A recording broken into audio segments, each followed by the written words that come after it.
Hey guys, in this video I'm going to show you how to get OP Auto Clicker on Mac. If you find this video helpful, please consider to like this video and subscribe to my channel. In saying that, let's just jump straight into the video. Alright, so we need to open up a web browser, go to opautoclicker.com, and then you'll come to this page here. And now below that it will say download for Mac OS. So click on the blue download button, that's going to download it. Will take you to a page that is going to download it. So you might have to wait 5 seconds and then that will go ahead and download to your Mac.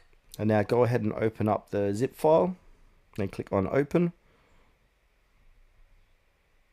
Then from there we need to install the application, so open the downloader.dmg file and then drag the OP Auto Clicker icon into the applications folder, close the installer. Now you might need to allow permission, so Mac OS may block apps from unidentified developers. So to allow OP Auto Clicker, open your system settings, go on to privacy and security. Under security, click open anyway for OP Auto Clicker. You may need to give accessibility permissions, so go to system settings, privacy and security, accessibility, and then add OP Auto Clicker to that list. Then from there, run the OP Auto Clicker. So open the app from your applications folder. You can now set click intervals and hotkeys as needed.